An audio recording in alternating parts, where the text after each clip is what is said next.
Welcome back, Fayettes, and Fantasy Fiends, to a special episode debuting our new segment, Booked With. The topic, what really is enemies to lovers? You're listening to Book for Two. I'm Scott. And I'm Genevieve. If you're new here, welcome to our brand of chaos. We bring the male and female perspectives, the wild theories, the heated debates, and of course, the couples banter you never knew you needed, but now you can't escape. She likes her books loaded with spice, sassy FMCs, and enough brooding fae males to start her own Magic Mike series. And he likes his filled with epic lore, sword fights, and emotional damage he absolutely didn't sign up for, but now can't stop analyzing. Every week, we deep dive into the books that wreck your soul and make you cancel plans. And right now, we're ripping through the entire Throne of Glass series by Sarah J. Maas. And once a month, we used to shake things up with a standalone read. So if you love unhinged theories, emotional damage, and two readers yelling about their fictional obsessions, you're in the right place. All right, we've got a very big update for you. Yeah, this is something we've been thinking about for a while now. So we are going to take a short little break from the Throne of Glass series, and it's not because we're burned out or anything. We still love it.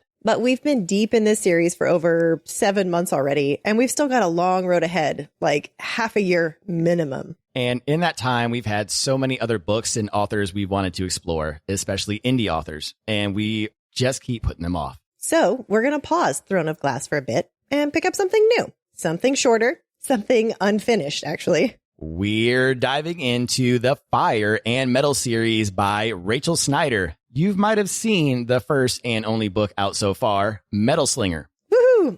The first episode of that dropped September 4th. And once we wrap it up, we're jumping straight into Queen of Shadows. No delay. We're also teaming up with the crew from Fancastipod for a special episode. We'll be fan casting Quicksilver, talking about the audiobook and finding out whether Scott finished it or really rage quit. That one is recording September 21st, so stay tuned for when it drops. And hey, don't forget about book club. Our next meetup is Monday, September 15th, and we're reading The Floating World by Axie O. It's got that Final Fantasy meets Studio Ghibli feel, and honestly, I'm into it. All right, if you're local, come hang out at Salt and Story Bookstore in Niceville. If you're not, no worries. We will stream it live on Discord. Links are in the socials, or email us at bookedfor2podcast@gmail if you want in. Okay, we know it's been a few weeks of random craziness. Summer's been a lot, and we've been just trying to stay afloat. But good news, we're bringing you more content, and not just in our heads this time. We're rolling out a new segment, just like this one, called Booked With. Join one of us or both diving into a random bookish topic or chatting about what we're reading outside of Throne of Glass. Basically, more of us just being us. Whether it's hyping up indie authors, deep diving into tropes like enemies to lovers, or just unpacking the mess that is BookTok, this is your behind-the-scenes brain dump. So be on the lookout. You never know when an episode might pop up. And in other news, we have a ton of new merch available on our website, bookedfor2.com. We're talking t-shirts, Treat yourself. mugs, Treat yourself. notebooks, Treat yourself. and even vanity plates. Treat yourself. More designs are coming, and if you want to help pick them or hoard shiny things, that's all happening over on Patreon. A huge thanks to everyone who's supporting us already. You're the reason we get to keep spiraling on Mike. Also, we're doing a thing. We'll be at NerdCon in Crestview, Florida on Saturday, September 27th at the Community Center. We'll have a table with merch, stickers, maybe some bookmarks, and yes, we're also doing a panel. So if you've ever wanted to see us overanalyze tropes and emotionally unravel live, this is your chance. Come say hi, cosplay if that's your jam. We might be dressed up too, or just lurk and vibe. Either way, we're going to be so excited to see you. Okay, before we hit play on the trauma, quick warning. This episode may contain unintentional relationship spoilers for several popular books. Consider this your official spoiler shield. Lastly, a heads up, this is an adult content show. We swear like we are on an episode of The Sopranos. Talk about murder like it's a kink. And when the spice hits, let's just say we don't fade to black. You've been warned, and you're welcome. All right. During this special episode of Booked With, you get to enjoy our extremely unprofessional banter on a topic that's been tearing BookTok and the book world in half. What the hell is true enemies to lovers? In this episode, we gently debate or argue and poorly educate ourselves and you on what this trope is supposed to look like. And whether we should actually give a fuck. Because let's be honest, some of y'all are just out here labeling anything with side eye as enemy tension. Ugh. All right, real quick before we dive into the drama, it is shameless plug time. Sub review Follow us on socials. Please do all the algorithm things. We love our bookish community so much. So if you know anyone at all who loves books and would fit in with our vibes, send them our info. If you're not already following us on socials, now's the time. Sneak peeks, unfiltered commentary, the occasional random live. Our Thursday night TikTok lives happen every week at 7:30 p.m. Central. And the rest, that's total wildcard energy. Sometimes we deep dive. Sometimes Scott gets bullied into reading spicy bits. Either way, it's a good time. Come hang out. Also, get your ass in our Discord. If you've ever screamed about a plot twist at 2 a.m. and wanted someone to scream back, we've got you. The bookish crew is growing fast and it's unhinged in the best way. Links in the show notes and on socials. Come yell with us. And if you're more of a visual gremlin, yes, we're on YouTube now. Full episodes, full facial expressions, and full spirals in glorious HD. And hey, don't sleep on the Patreon. We're literally reading Throne of Glass, soon to be Metal Slinger, live with you out loud, terrible voice acting and all. Additionally, you get to help pick what we read next, vote on merch drops, and yes, we give away free stuff. It's hectic, it's communal, and it's very us. Also, if you're hunting for book recs, check out our current favorites on Amazon. We've got a running list linked in our link tree. Yes, we know we're enabling your TBR pile. You're welcome. Last but not least, check out the merch. We've got stickers, t-shirts, and more up at bookfor2.com. Get your dark hallmark on. All right. Spoiler warning's been dropped. The tea is hot, and we're rolling initiative on the drama. So come hang out as this married couple goes from lovers to enemies in real time. As we get booked with the question, what is true enemies to lovers? Welcome, book fiends, to a very special episode of Booked for Two. We're kicking off our brand new segment called Booked With, aka the space where we let our neurospicy brains run completely off the rails about random bookish nonsense. Sometimes it'll just be one of us spiraling into the mic. Sometimes both of us tag teaming the chaos, like today. And what better way to christen this segment than with one of the most beloved, overhyped, and wildly misused tropes of all time. Yep, we're talking the good old-fashioned enemies to lovers, or as the cool kids, or at least us, like to call it, E2L. We're starting with the hot mess at the center of the discourse. What the hell even counts as enemies to lovers anymore? We'll break down what enemies actually means, call out a few books that totally miss the mark, and give credit to the ones that actually get it right. Because, let's be real, if they're not trying to murder each other before making out, it ain't enemies of lovers. Before we get into it, quick disclaimer, we're not authors. We're not literary theorists.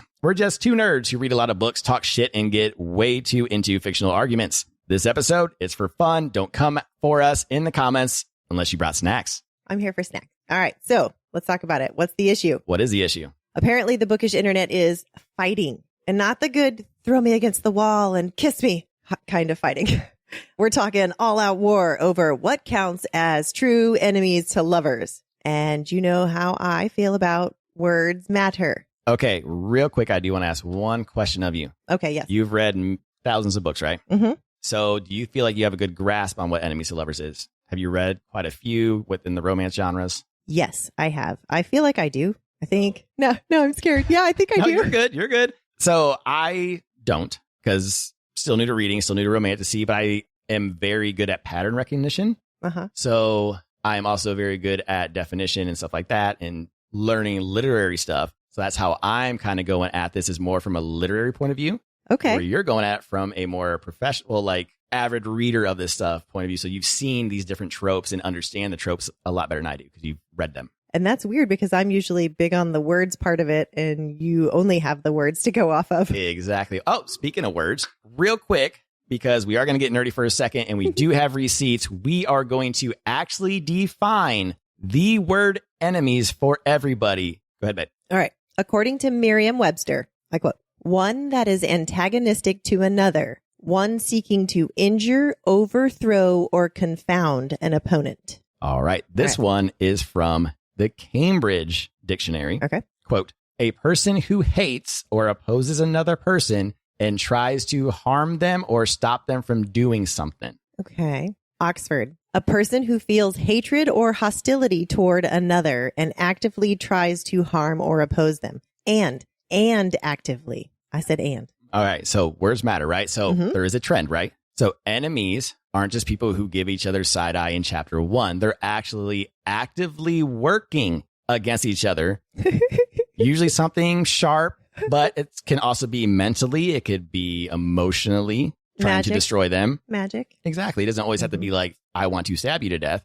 So based on all of those definitions, it seemed to be and harm. Yes. And harm. Yes. Okay. So you can still be on the opposite side. Like, for instance, take Slytherin versus Gryffindor, right? Okay. You know, they're enemy houses, but they're still on the same side. But even though Malfoy is trying to kill Harry Potter, so that would be enemies to lovers if they were to become lovers one day. You know, that would be enemies to lovers. Hey, fanfic. Everyone has their Hermione one, right? New fanfic now. The Hermione Draco fanfic is out there. So, you know, there's a Harry. I know there is. There is one. There Undoubtedly. What's the rule? Rule 32? 32. 34? Okay. There's a rule. So it's out there. Anyway, so that is kind of the difference. Like, just because you're on different sides doesn't mean you're enemies. You have to actively, physically be trying to hurt them. Yes. It's the active part. Okay. All right. So that was good. Now, let's talk about a few books that aren't actually E2L and sometimes get confused. And we'll talk about a little bit why they might get confused. So I'm going to start with Fourth Wing, which is a big one. So again, don't come at us. Now, from what I understand, Violet never wanted to hurt Xaden. So that's not a huge spoiler. And they're enemies due to parents. So you find that out right away that the mother and the father, rebellion. Well, she even harms Xaden. You know, she slashes and makes him. But Violet is just enemy by proxy. Is that a trope? Enemy by proxy to lovers? And we are going to get to that later. So we're just talking about true enemies to lovers here, not what people consider enemies to lovers. True enemies to lovers. This story is not true enemies to lovers because they're enemies by proxy. Violet, for sure, never really wanted to harm Xaden. I'm not going to give you any spoilers about Xaden. Okay. So there's that one. Okay. All right. I am going to say Throne of Glass. Good choice. One is a prince, the other an assassin that hates his father, not him. So it has nothing to do with him. And not once in that book did she ever try to harm him. Nope, she does not. That one, again, is more enemies by proxy. I hate your father, not you. Everything is your father's fault, not your fault. Have you heard that one a lot as an enemies to lovers on BookTok? I actually haven't. Which one? Throne of Glass surprised me. So everyone's thinking it's about Throne of Glass, the series. I'm just thinking Throne of Glass, the one book. Okay. Because her and Dorian were a item in that book. That's true. Okay. Right? And they are technically enemies because he's a prince. She's an assassin. His father put her there. So I'm not talking about Throne of Glass, the series, just the one book. Just the one book. Okay. All right. So my other pick, Red Rising. Sometimes this one gets confused because they belong to two different classes. So it's more of an oligarchy. So you have the gold, which are the rich people that control everything. He belongs to the red class, the extremely poor, the slaves, basically. And then he infiltrates class. This is not a spoiler. He infiltrates the gold class, which is why it's called Red Rising. It happens very quickly in the book. There's a love interest from the gold class, but they never really try to kill each other. Okay. So even though they're supposed to be enemies, there's nothing there. They, fall in love and all that crap. Is that something that you hear a lot on BookTok as an enemies to lovers, is the Red Rising series? Well, obviously Red Rising isn't a romantasy or a romance. I'm just giving a BookTok bro style book. Yeah. Okay. That still has romance in it because there is a romance. I mean, just because it's not the main focus doesn't mean there's not romance in it. Yeah. Wait, we don't need it always to be the main focus for sure. Exactly. But the romance is important in the Red Rising series. And then the next one we actually haven't read. True. This is just one we've heard about a lot. Yes, we've heard about a lot. From Blood and Ash. They are not true enemies. They're strangers who flirt from the very beginning. So there's no danger. They're not trying to kill each other. Not enemies to lovers. All right. So real quick, let's talk about what you said a minute ago. About Fourth Wing. So I can already hear the sound of TikTok do what's being filmed in Rage. So just because their parents hated each other does not mean the kids do. Not getting into spoilers, but Violet wasn't really violence to Xaden. Wink, wink.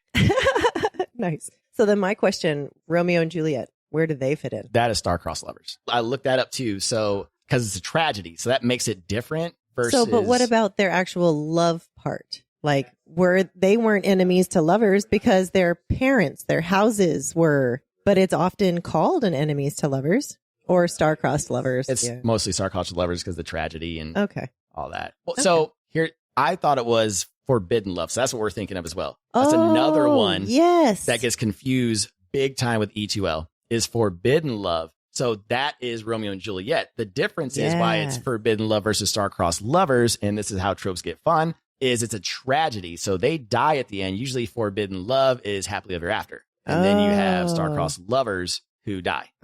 Tragedy. Yeah, I don't want to read those. I still cry at that movie. Every single time. The one with Leo? Yep. Oh, fuck yeah. Every time. That's the best version. All right. I got another couple that I've been seeing on TikTok that are along those same lines, like described as enemies to lovers that I don't think really are. And I'm going to start with Quicksilver. Okay. I don't think Quicksilver is enemies to lovers. Now you're talking Kingfisher and Ceres? Yep. Now I have BRB/DNF'd it, and I agree he was a brash dick, but why would they be enemies? Yeah. Because she was enemy to the person that ran her country, right? Where she's from? Yes. That's her enemy, the queen or whatever. Yeah. So they're not enemies to lovers. And then my other one is Lightlark. Lightlark could be. Do you think it could be enemies to lovers? It depends on where you're at in the series. For me, Lightlark. Just Lightlark. Lightlark very well could be. Because are we talking her relationship with Oro, or are we talking her relationship with Grimm? Because it's kind of a three-way at this point, isn't it? In the first Lightlark book,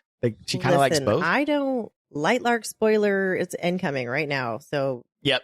So yeah, real quick, abandoned ship for a few minutes. Okay, the reason why I picked Grimm, she did have a thing for Grimm, right? Yeah. And then you find out at the end that Grimm manipulated her or some shit. Like stole her memories and all that. So that is true enemies to lovers because he was trying to stop her from what she was doing. That's true enemies to lovers. You don't have to try to kill them. You're trying to stop them from being who she is, basically. What if it was more her relationship with Oro then? Because they were actually at odds and Oro saved her. Exactly. But that's different because Oro and her never tried to harm each other in any way. They worked together the entire time. So they were forced proximity. Oh, see, you're getting good at these tropes. Her and Grimm, I would say E2L because Grimm did try to sabotage her. Yeah. Yeah. And that was part of it. Like the sabotage was part of the one seeking to injure, overthrow, or confound an opponent. I mean, I guess some of these could be if you really, really, really, really argue semantics about words. And that's what we're going to talk about at the end. Okay. So, well, the key takeaway is, are they trying to kill each other or harm each other in some other way? And right now, I want to do a special shout out to one of our favorite people at the Destin Barnes & Noble, Elena. This was a great quote. She said, and I quote, "War crimes against each other, then war crimes for each other," or GTFO. Okay, I may have ad-libbed that last part, but her eyes. I saw it in her eyes. We are still pretty new into the BookTok stuff. I'm very new to the romantasy. So these books, from what we understand, are true E2L, and we've confirmed it with a lot of people. We have not read these two books, The Bridge Kingdom, which is high on our TBR. High. Bree could answer this one for us. And then These Hollow Vows, which I also heard of, also on TBR. Or if you really want to see true ETL, just go watch the original Mr. and Mrs. Smith, the one with Pitt and Jolie. No notes. It is true ETL. Okay. I can get behind that. They literally try to kill each other. I love that movie. We should watch that movie after this. Why don't you give us an example of like some gray area? Yeah, because there's a lot of gray area, I think, if you really start arguing semantics about all of those words. And authors like to blur those lines because true E2L is usually a slow burn. You need time for that hatred to ferment into obsession before it gets spicy, not 2 chapters in. But slow burn doesn't sell on TikTok the same way that enemies to lovers does. So they slap that label, enemies to lovers, on anything that has any kind of argument or a side eye to it. Boo. Exactly. Now, there can be more than one trope. Oh, yes. Yeah, now, one of my favorites that I've read recently, When the Moon Hatched, they are kind of E2L. I can't give anything without spoilers on this one. Oh, okay. So they're E2L. However, there is a amnesia component. So there's also the amnesia trope as well. Ooh. So it's enemies to lovers with amnesia. That might be a fun one to talk about sometime. Okay. Now, last but not least, everybody. Yes. It's really not that serious. Calling something E2L is a faster way for publishers and authors to market their books using just a few words. What's easier to say or write out? Enemies to lovers, or the MMC and FMC are forced to hate each other due to familiar ties? That's a whole mouthful. So now maybe we can say light E2L or heavy E2L to kind of help us know what to expect. I mean, there's a lot of different trope names that they could actually use, but E2L plus amnesia, E2L plus plus actual death. I don't know. All right. This is just us having fun. If you consider something enemies to lovers, you're not wrong. We all bring our own interpretation and our own tolerance for I want to kill you versus I want to kiss you. And sometimes those overlap. So, all right, what trope should we tackle next? Thanks for joining us for this episode of Booked for Two. Don't forget to subscribe and leave a review to help other book lovers find the show. Follow us on socials at Booked for Two Podcast for behind-the-scenes content, updates, and sneak peeks. We'll also post next week's chapters every Sunday, so you can read along. Join us for our live Q&A. We're back to Thursday at 7:30 p.m. Central on TikTok. We'll answer your burning questions, react to your theories, and occasionally overshare our book-related emotional damage. Want even more chaos? Join our Discord. The link's in our bio. Come hang out, chat books, and get early access to exclusive content. Finally, don't forget to grab your merch at bookedfor2.com. Until next time, keep turning the page.